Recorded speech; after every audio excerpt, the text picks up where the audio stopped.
On today's show, we'll recap the first couple games of the Stanley Cup Final. We'll tell you about the big trade that went down in the NHL and how can Toronto take advantage of a rebuilding Philly squad. All that and more coming up on the Locked On Leafs podcast, part of the Locked On Podcast Network. It's your team every day.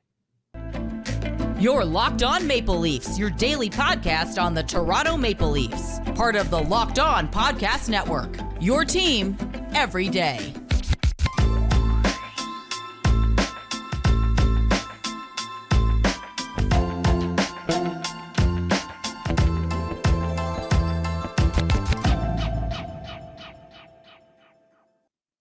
Hello and welcome into the Wednesday, June 7th edition of the Locked On Leafs podcast, a daily Maple Leaf-centric podcast hosted by myself, Mike DiStefano from TSN, along with my main man, Dave Morassutti from Sportsnet. Today's episode is brought to you by Birddogs. Go to birddogs.com/LockedOnNHL. When you enter the promo code LockedOnNHL, they'll throw in a free custom Birddogs Yeti-style tumbler with every order.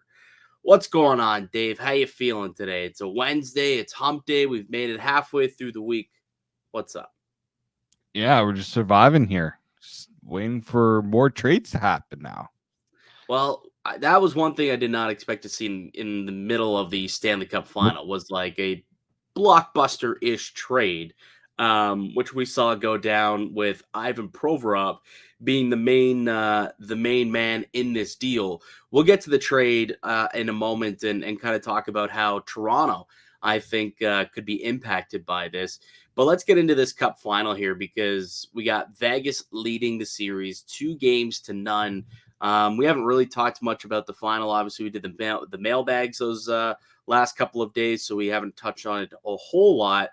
But here we are. The game 3, the series has now shifted to Florida with them down 2-0 in the series. What have you made through the first 2 games of the Stanley Cup Final so far, Dave? Yeah, I mean, I think Vegas is showing just how a deep team like that can just be so problematic in the playoffs. And Florida, we kind of expected some sort of fall off to happen. I don't think we maybe some expected it to be this drastic, but when your goaltender isn't able to have, a 960 save percentage every night, it's going to be hard to win games. So I think Florida coming back to earth is something that many probably saw coming, but maybe not as drastic as it's happened in the first 2 games. Yeah, I mean, when you look at the save percentage, the last 2 series where he was just unbelievable against Toronto and then again against Carolina, yeah, he had like an 857 save percentage. And in the 2 games so far in this series, he's allowed 8 goals in 2 games, not even 8 goals in like 88 minutes of action. And he's got an 813 save percentage. You're not going to win a whole lot of hockey games in a series, let alone with a 813 save percentage. So the question here is, has the bubble finally burst on the Panthers? Like the old adage is that, Toronto or that teams don't typically lose a series until they lose on home ice. But honestly, I can't see a way with the Panthers winning this series at this point. Like Vegas is just completely overmatching them. They're just way, way better than them, and they're exposing Florida for what they are. And that was just a team that was hot and relying on a hot goalie. And when the goalie wasn't standing on his head, they're deeply flawed, and especially defensively. And we're starting to see that now, and that's why Vegas able to put up 11 goals. 12 technically with an empty netter. So 12 goals here through 2 games against this Panther squad. Yeah, and you're just looking at how the goals are being scored, like very structured. There's not a lot, like, yeah, sure, there's some luck to it, but it's like they're sticking to the game plan that Bruce Cassidy's putting forward. And the discipline, I think the discipline is the big one from Vegas because Florida's tried constantly to get them to play to their game or their antics on the ice and muck it up. They're trying to muck it up there. And Vegas is having no part in it. And in a lot of ways, I think they're forcing Florida to show some frustration, right? they lay that big hit on Radko Gudas, Matthew Tkachuk, then weirdly decides to take, what was it, 10-minute game misconducts in the same game. Like, it's just like there, you could tell that Florida's getting unhinged, and if they can't figure out a way to hone that and try to, not let that, overcome them, like it feels like it's something they're gonna have to figure out, because Vegas is not bowing down to what they're trying to do physically. Yeah, I think when you look at this series at this point through the first two games, it comes down to three things for me. One, to your point, the undisciplinedness of the Florida Panthers is really starting to bite them in the ass. They're now a -4 in the special teams department. Vegas has 4 power play goals, and the Panthers have 0. So, when you're -4 on power plays through 2 games, that's usually not a sign, a good sign and recipe for success. So that's one. Number two, they're winning. Vegas is winning the goalie battle. Aiden Hill has been better than Sergei Bobrovsky. That is not a recipe for success. When you look at how the Florida Panthers got there, it was on the back of the goaltender. When that guy is not the best goalie on the ice in any game, the Panthers usually don't end up winning those games. So that's the second one. And the third one for me is Vegas.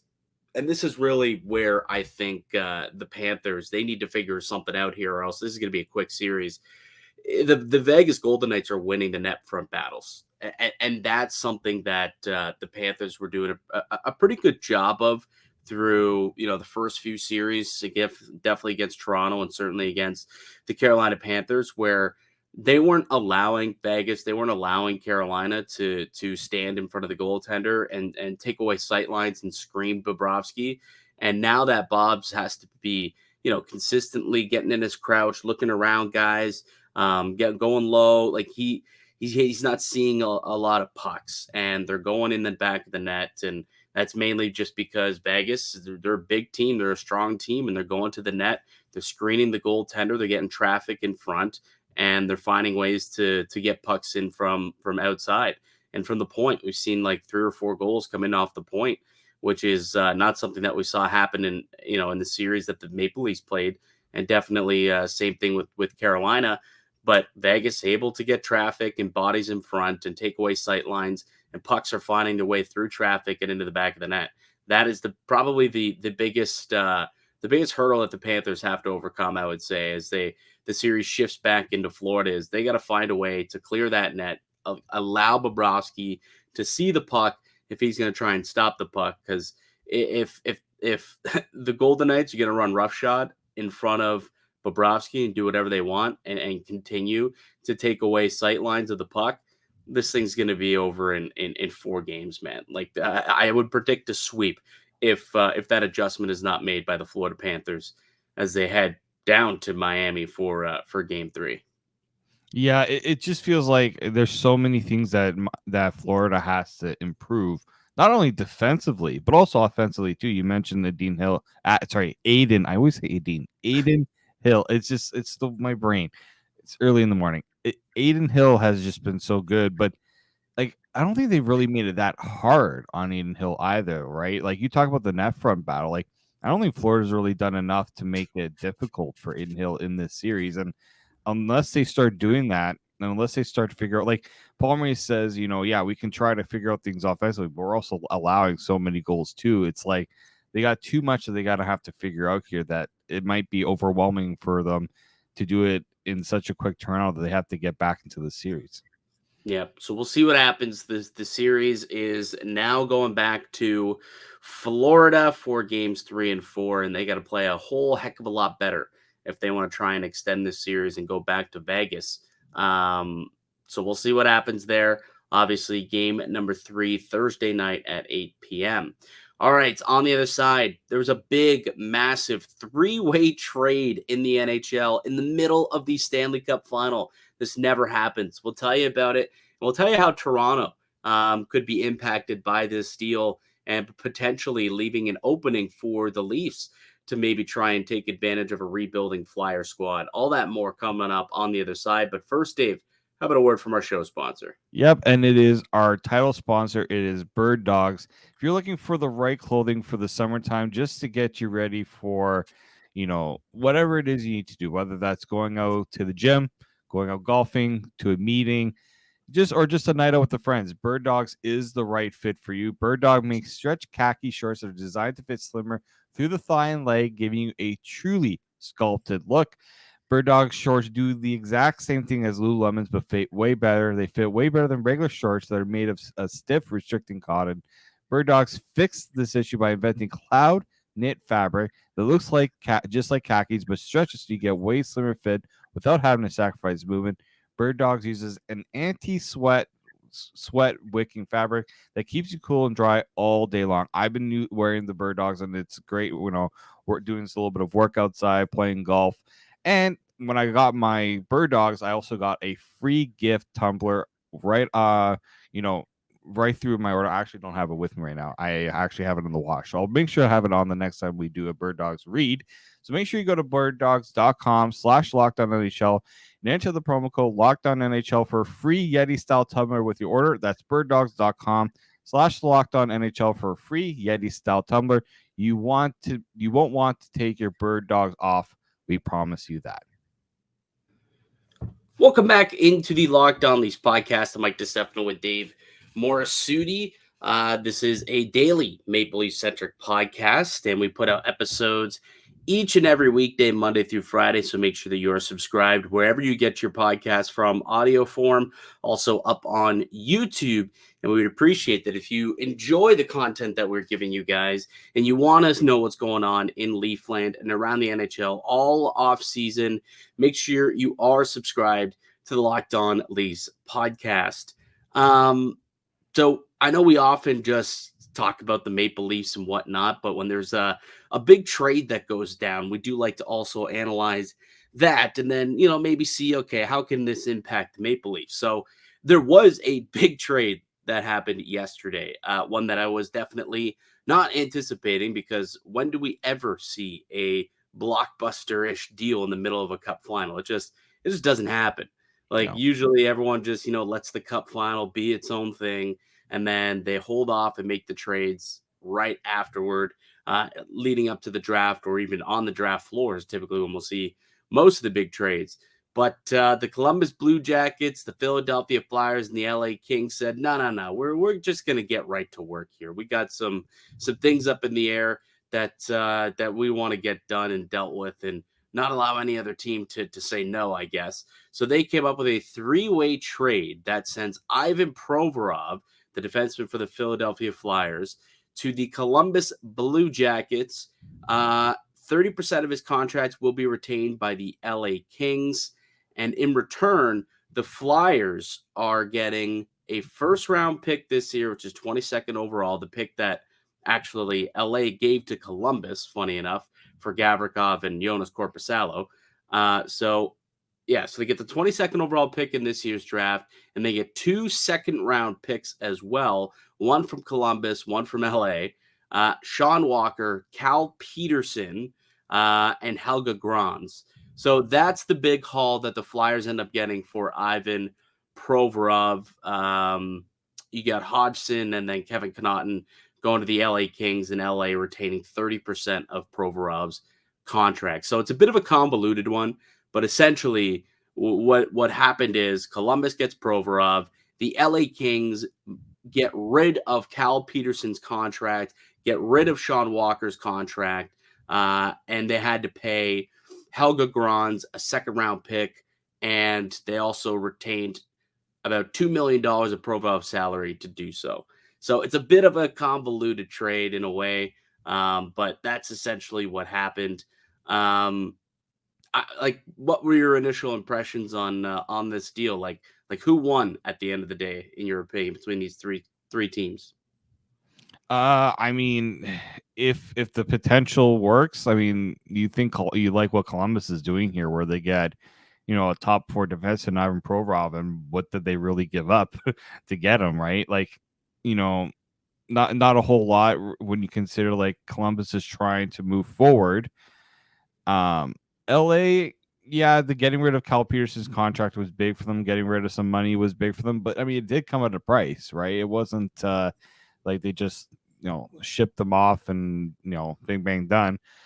But Yeah, I think Columbus just being able to get Provorov, I'm sure is a big coup for them, just because they do need to start building, especially on that blue line. So I think I like what Columbus doing here. Philly, I mean, we know what their situation is. They're finally doing what I think Philly's been needing to do for a while, which is Yes. rebuild. And Yes. like, well, like I don't even think if Philly has ever really done a rebuild. They've just been trying to mishmash guys together and hope that something works out. So Philly is following in the same footsteps as the Chicago Blackhawks. And if you go back to what Philly did last year and you go back to our podcast, you could literally go and say, wow, Mike called it. He said they were going to be this year's Chicago Blackhawks because the season prior was the same thing. The Blackhawks stink. There's no way they need to be making trades. They just need to strip it down, and they just got to go ahead and rebuild this thing. Instead, they traded for Seth Jones. They gave him a fat contract, and they went on to be terrible. And then the following year, they said, oh, okay, we're terrible. We're going to strip it down. And that's literally exactly what's happening with the Flyers. They made trades to make themselves better last year. They brought in John Tortorella to be the head coach to try and be a playoff team. It didn't work. Ultimately, their GM ends up getting fired, and they end up with a completely new front office, new president, Danny Briere. This was the first trade that Danny Briere made as a general manager in the National Hockey League, a pretty good one. So guess what? Looks like rookie GMs can make pretty bold, sizable deals as well, I might add. And ultimately, I do like this deal a lot for the Flyers. Like, yes, they took on a lot of salary and they took on some money here. Like Cal Peterson's got 2 years left at $5 million, and he's a goaltender who was in the minors last year for LA. Like, he was not good at all. He was quite awful. But who cares? If you're a rebuilding team like the Flyers, Cal Peterson comes in to be your backup goaltender. You're trying to lose games anyway, so you could bail out and get some high draft capital. So I think that's a pretty shrewd deal. Sean Walker, he's still a player, right? Like, he's an NHL defenseman, and at $2.65 million, only has 1 year left on that deal. Like, that's an easy trade to make. Also, there's not a lot of right-handed defensemen out there who can play a stout, steady defensive game. Sean Walker can play that. So I think that's a definitely another movable contract to pick up, another asset. You get a decent defensive asset in Helge Grans, another right-handed player, who's got some size to him. And then you pick up a first-round pick in a couple of seconds. So this, to me, was a home run return, realistically, for Ivan Provorov. And you just had to eat a little bit of money from LA in those couple of contracts, and you ended up with four actually really good assets: a first, 2 seconds, and Helge Grans. And then you also could get another one out of Sean Walker. I thought the Flyers did exceptional in this deal. The Kings, on the other hand, I'm not sure. Actually, let me quickly do Provorov. Provorov is a player that, when Mike Babcock was here in Toronto, was always linked to Ivan Provorov. Yeah. So I'm not surprised that this has Mike Babcock written all over it, by the way, who will be named the Columbus Blue Jackets head coach on July 1st. So it would not shock me if he's in there saying, hey, I would like to have this player, that player, this player. And Provorov was on that list of guys who he wanted on his squad.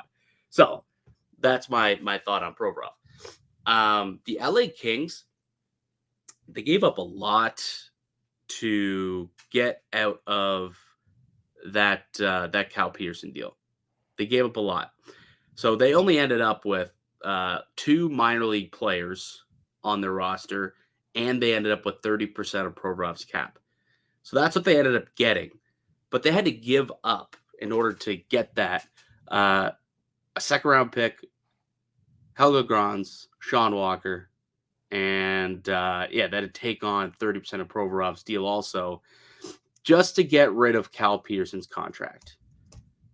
That seems like a lot to me. I don't know about you, but that seems like a lot to give up to get rid of a contract. And that's for 2 seasons, right? 2 seasons. Yeah, 2 years at $5 million, which is actually the salary escalated in this deal, so it's actually $11 million in real cash, real dollars. we talked about the Matt Murray deal. If you listen to our mailbag, we talked about the Matt Murray deal and how salary is kind of the big talking point, not just cap hit in a deal like this. And this is why that deal for Cal Peterson just was such a risky move by LA, because, like, first off, you're betting on obviously Cal Peterson to work out. They also had Jonathan Quick at the time making a boatload of change, and now, yeah, and they've just made it a very tough situation where they had to part with quite a few assets just to get this done, and they're going to be taking on Provorov's contract. Now, Peterson also did have a modified no trade clause, so maybe that also impacted. How did they give him a modified no trade? I don't Like, understand. that was such a terrible, terrible deal. Yeah, and so when I'm looking at Provorov's deal, right, and the impact that's going to have on their salary cap. Like, I was also hearing that they're going to try to get. There was reports that Gavrikov, they're trying to get him signed, and so, like, you're taking away the piece of the pie a little bit to get that done. I guess they're fortunate they do have some young players signed, so they're not, the salary cap hit isn't going to be too drastic for them. But I mean, they're still taking on. I'm just checking here. They're taking on, yeah, over, as you said, over 2 million for the next 2 seasons. Like, that's not sure, like, small change there, especially when they have some important decisions to make. I think Gabe Velarde needs a new deal. You still have that Dustin, the Drew Doughty deal. You still have, as you said, Gavrikov to sign. They still have to get another goaltender signed. I know they have Copley for another year. I assume they'll try and re-up Korpisalo.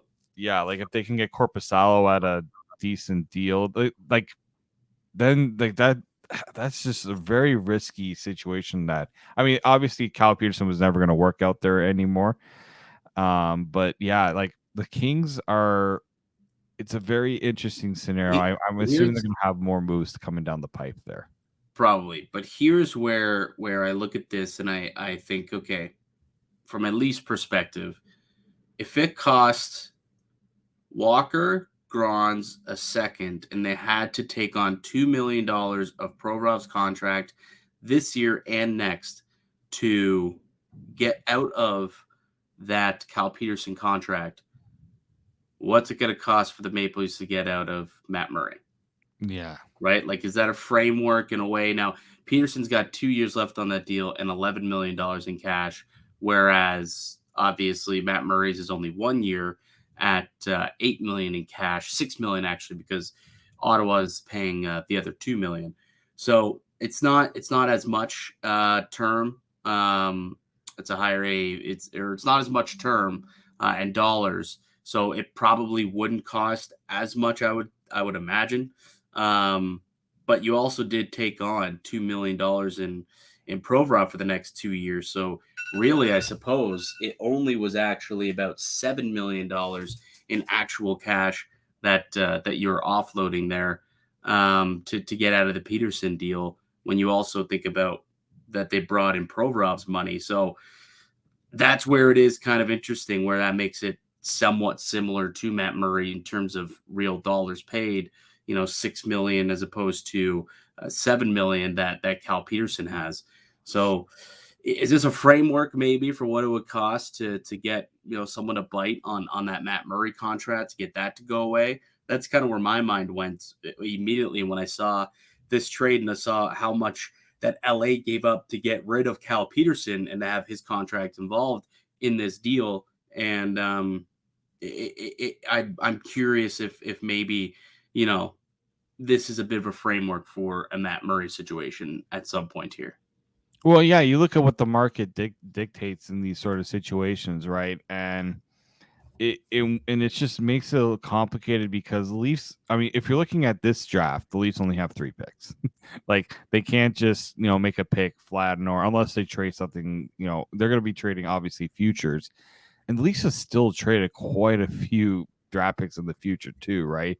Like, they did it in the Jake McCabe trade, part of the reason why they don't have as many picks this year is through the Mark Giordano trade and the Luke Shed just trade. trades that they've made by going all in, or Yeah. that they've made by going for it over the course of the last, 3 years. Of course, Yeah. that's going to happen with any franchise. So that's why when you and I were discussing the buyout option, like at some point, this team has to realize that they gotta ensure the cupboards are stocked for the future, right? Because we're talking about if William Nylander leaves, if X player or Y player leaves, like you're gonna have to start looking at your prospect capital to see how many of these guys you're gonna be able to replace. Now, you're not gonna obviously hit on every draft pick, but having more bullets in the chamber certainly does help. And so, yeah, I don't know if a team's just going to say, yeah, we'll take a 4th round pick to take on Matt Murray's salary. No. I just don't see that happening. No. Not anymore. No. I mean, the Leafs, they got a 3rd round pick for taking on Matt Murray's deal last year, and that blew up in their face. That was with, them thinking Matt Murray still had some game in him, which clearly was not really the case. And now that there's nothing left in that guy, I would imagine that there's not a whole lot of teams lining up to take on that contract. Plus, he's got a no trade, no move. There's a lot of difficulties with that deal. So, we'll see what ends up happening. But I immediately went and thought to myself, what could that mean as a framework potentially for a Matt Murray trade? Speaking of trades with the Flyers and the Leafs, want to take a quick break. When we come back, Dave, if the Flyers are rebuilding and having a fire sale, there are a couple of names I think that Toronto could be kind of circling, and Brad Treliving maybe get on the horn and try and make a deal. We'll play some swipe right, swipe left on the other side with some of the Philly players and maybe who Toronto could be interested in. But before we get into all that, let's talk about one of today's show sponsors, and that's your good pals over at FanDuel. Make a fast break to FanDuel during the NHL playoffs, because right now new customers can get a no-sweat first bet up to $2,500. That's $2,500 back in bonus bets if your first bet does not win. There's no better place to bet on all the playoff action than at America's #1 sportsbook. Visit FanDuel.com/lockedon and get a no-sweat first bet up to $2,500. That's FanDuel.com/lockedon. FanDuel, official sports betting partner of the Locked On Podcast Network. Welcome back into the Locked On Leafs podcast. I'm Mike DiStefano. Got Dave Morassutti with me on the heels of a big trade involving the Philadelphia Flyers, as well as the LA Golden Knights, but it's the LA Kings and the Columbus Blue Jackets. But it looks to me as the Flyers are open for business. I was also reading a story on the trade last night, and it appears that that is the case. Multiple times the word rebuild has been used by new general manager Danny Briere out in Philadelphia. So if the Flyers are open for business and they're in rebuild mode, there's a couple of guys in there that might look good in a Toronto sweater, isn't there, Dave? Yeah, I mean, this is where the Sharks are going to be circling, right? Like you see a team make a deal like that, and I mean, it was going off in the Discord. As soon as that trade went on, I was like, all right, let's go shopping. It's almost like that. I mean, it's like Philly. We were talking about it. Like Philly's making the right choice and finally, taking a step back, because it's just that Metro division. I don't see Philly ever being able to compete with that roster. So they're making the smart decision. Credit Danny Briere and for finally making that decision to move off. Keith Jones is the new president they hired. Yeah, finally Keith Jones talking some sense into that Flyers ownership group, just like we all predicted he would. It's funny. Keith Jones apparently kept the lid on that so well. Like, I spoke to a couple people who he was working with, because he does media down south, and like his closest colleagues had no idea that he was even interviewing for the job, and all of a sudden he's putting in his resignation and taking the president's job in Philadelphia. That's how tight-lipped he was on that whole situation, by the way. I thought that was really interesting to hear. Okay, let's do a fun little exercise, okay, Dave? We're both single dudes, so we sit there on the old Bumble apps or the Hinge or the Tinder, whatever it may be. sit there, swipe right, swipe left. We know what that means, right? If you swipe right on someone, that means you're interested, you're intrigued. If you swipe left, you got no interest in that person. Get out of here. I don't even really care to talk with you. So why don't we do a little swipe right, swipe left, Philadelphia Flyers edition? I'll go down kind of the list of their cap-friendly players, and you tell me if you have any interest in this player if the Maple Leafs were to call and inquire on these guys, okay? All right, let's do this. All right, we'll start off with the forwards. Kevin Hayes makes $7.1 million for the next 3 years. I don't know which way it's going to show on the camera. I'm going to go swipe left. Okay. I would agree. I'm too much money for his age and the player he is right now. He's Yeah. a good player, just not at that price. Travis Konechny, 5.5 the next 2 years. Let's give a little swipe right to Travis Konechny here, the one that got away from the Leafs. Yeah, Agree. The one that got away. Yeah, you could definitely look at it that way. Who was the trade that they Travis moved back? Dermott. So they traded the Flyers traded into the first round to the Leafs. The Leafs got a second round pick and a couple of other picks, and they took Travis Dermott with that second round pick. Right. And hey, that's I think Jeremy Brocco might have been the other pick. Oh yeah, they took him in the third round. I think you're right. But that is the type of player that Toronto, could kind of use. He's not a big guy, but he's got jam, right? Like he's got that jam that a lot of people in Toronto like and want to see. So and he's a good player. He scored 30 goals this year. So I think for sure, if I am Brad Treliving, that's somebody you're looking to beef up the top six with, someone who's got a little bit of jam and someone who also has a scoring punch and provide that secondary scoring. I think I'd be calling on Travis Konechny all day long. All right, let's keep going. Joel Farabee, 23 years old, just signed an extension. I don't think he's going anywhere, but 5 years, $5 million per season.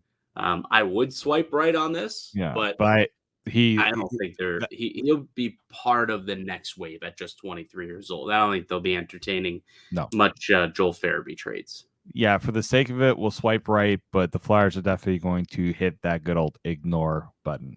Yeah, this is one where you're swiping right, but like that there's no way this person is way out of your league. There's no way they're swiping back with that one. All right, next up we've got Scott Laughton, $3 million. He's 29 years old. He's making $3 million for the next 3 seasons. I would swipe right on this one. I think the Leafs could use some depth at center, and he's the type of player I think the Leafs could really use, especially in the playoffs. Yeah, I definitely would swipe on this also. It's just like a perfect third liner, right? Perfect third liner. He's represented the country well, so he's played in some high leverage games. I think Scott Laughton could be a really good addition to this Maple Leaf squad. He plays the right way. That two-way game that this team desperately needs. And at $3 million, 29 years old, I think there's still some game left, and I think that's a reasonable cap it for your third line center. Nick Delorier, 3 more years at $1.75 million, 32 years old. And he has a modified no trade clause, but why does he have a modified no trade clause? Like this is just so. Nick Delorier needs to protect his future. It's a 20-team trade list too. Like, oh my god, these deals are just so hilarious. I mean, I would swipe left anyways. That's too much money for like a guy like that. I mean, again, he's not a brutal player, but just for that price, the Leafs can find better talent elsewhere. Agreed. I'm swiping left on this one as well.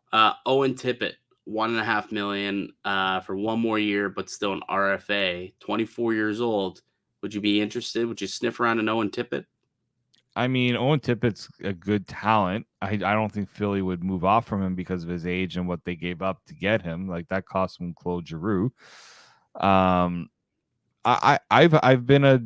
I used to watch Owen Tippett quite a bit when he was in juniors. I thought there was a lot of talent there. I just don't think he's put it all together yet as a player. So he'd be an intriguing prospect in that regard. I just would be very wary of the cost that it would be to acquire him. Yeah. That's pretty much what I would say. I would definitely swipe right if the price is right, but I wouldn't be overpaying to pry him out of Philadelphia. Really quickly, a couple more guys that they have under contract. Wade Allison, 25 years old, making $785 next year. Swipe left. Yeah. Tanner Laczynski, making $762 next year, 26 years old. Swipe left. Yeah. Yeah. Yeah, a couple of guys there that are just going to be jobbers for the Philadelphia Flyers. All right, really quickly, we got to zip through these next few here. On defense, any interest in Travis Sanheim, who has a new deal that just kicked in, making $6.2 million for the next and UFA at the end of 2030, 31. So he just signed like an 8-year deal that's just kicking in now. So you'll have Travis Sanheim making $6.25 million until he is like 35 years old. I'm gonna swipe left on that one, and again, he has a full no trade clause. So good. That on contract him. made zero sense when it was when they signed it, and it makes even less sense today. Like honestly, like You know what's the funny thing? Sometimes just the contract alone is a no trade clause. Like I don't think teams realize how some brutal deals can be their own no trade clauses in a lot of ways. Was the Rasmus Ristolainen trade last summer or the summer before? I think it was last summer because it was with Buffalo, right? Yeah, I think it was last off season. Yeah, so like that's what I meant when I was talking earlier about how they kind of pulled the Chicago. Like they tried trading for Ristolainen, they brought in Tony DeAngelo. Sorry, 2 summers ago. He's been there 2 seasons. Okay, so still they brought him in, and then the last summer they brought in Tony DeAngelo. They extended Travis Sanheim to this crazy, ridiculous contract. They signed Nick Delorier to a long-term 4-year deal. Like they just made all these weird signings, and it was like, why? Your team blows. Like you're going to be rebuilding in a year, and here they are. Now they've got these terrible deals. They're kind of handcuffed with, and we'll see what they end up doing. I keep getting a call from my producer here from work. I might have to take that in a moment. All right, really quickly, Rasmus Ristolainen. Swipe left like you can't go fast enough. I'd swipe right, and I'd call and I'd inquire. I'd see what's going on there. He had a good year, like he had a resurgent Unless year. the Flyers retain salary, that's the only reason why I consider it. Which is possible, but he had a pretty good season. I'll say that. Like he actually somewhat, like Brad Hunt's the defensive coach there, kind of turned him into a serviceable defenseman in his own end. Like his numbers actually look decent. $5.1 million defenseman though. Like he's not bad. But he's exactly what they need, though. Like a big, sturdy top 4 guy who can play in his own end, who will cross-check the hell out of you in front of your own net. I'd inquire, just see, hey, what would it take? Would you be willing to retain? I would at least inquire. Like you can't do that if you swipe left. That person's gone forever. Swipe right. You hope for a match. You hope you talk, and maybe you could come up with something. You never know. I'd swipe right on it. Tony DeAngelo, I'm swiping left. I don't think we need to really explain that one a whole lot. Here's one. Carter Hart, $3.9 million this year. Then he's an RFA. You swiping right on a potential Carter Hart deal? Would you be interested in rolling the dice on a Carter Hart, Dave? I like the potential of Carter Hart. The cost is what I'd be concerned about because they're going to try to put this as a franchise goalie. And, he's had inconsistencies. He's looked really good some years and he's looked unplayable at times. So I think they're backing themselves into a little bit of a corner here with Carter Hart after the Cal Peterson trade. It's almost like we're making it known that we're trading Carter without making it known we're trading Carter Hart. They're not in any, they don't have to move him right away, but he's also an RFA. He might even, it just seems like he's been wanting out of Philly for the longest time. I would inquire. There was a report yesterday too that Phillies, they're listening on him. Not even a report, actually. After the trade call went down and Briere spoke, he said that they are actively listening on all trades, including Carter Hart. And there was a report out of Philly that they were potentially also close to a separate Carter Hart deal separately from the Provorov trade. So, I mean, this guy's on the market for sure. So if Toronto did want to bring him in as a goaltender, it sounds like they're willing to listen. So now I don't know who, I think I I brought this up in a friend's chat where I said, if you could talk to Philly about a Carter Hart trade and say, can you take Matt Murray's contract from us? What would that look like? Because we know that they're in full out, they're going not scorched earth, but they're not competing for the next little bit. What would it take for them to do that deal? Yeah, you would have to give up, man. Like, you would have to give up quite a bit. I mean, to take on the contract of Cal Peterson, they asked for Walker, Grons, and a second-round pick to take on that contract. And then also they asked for Philly to take on $2 million of Provorov's deal as well. Right? That's what they charged to take on Peterson's deal. So what are they going to charge the Maple Leafs to take on that deal? Yeah. I'm just wondering if that's a possibility. It might be a little too much, but I'd entertain it. Could there be a worse tandem than Matt Murray and Cal Peterson? I've seen worse. Yeah, that's true. Whatever Chicago put out last year might have been worse. This is true. But like, just like a more, maybe that the worst isn't, but a more disappointing tandem than maybe those two after the years that they've had. Two guys who have made $5+ million in playing minor league games last year. Remember they sent Ottawa sent Matt Murray to the minors last year, played a couple of games down there. Well, that's what happened to Cal Peterson this year in LA. $5 million. Sorry, you're not doing it for us. We're sending you down to the minors. Tough look for that guy. All right, good stuff, man. So, there are definitely some players that could be of interest for the Toronto Maple Leafs if they want to pick up the phone and see if they can try and get something cooking with Danny Briere and the rebuilding Philadelphia Flyers. There's a lot of candidates for them to go after. So we'll see if maybe something could happen potentially at some point here with the squad. All right, let's wrap it up for today. Fun stuff. Really appreciate it. Dave, that'll do it for us here today on the podcast. I'd like to thank you all for listening and supporting the show. You can subscribe to the Locked On Leafs podcast on all podcast platforms and receive daily Leafs content. Follow myself on Twitter at Mickey_Canuck. Follow Dave at D_Morassutti. Go ahead, leave a like and a comment down on YouTube. That'd be greatly appreciated. We'll be back with another episode for y'all tomorrow. Help tee up Game 3 of the Stanley Cup Final and get into the nitty-gritty of what's going on in Leafland. But until then, keep it locked right here on Locked On Leafs.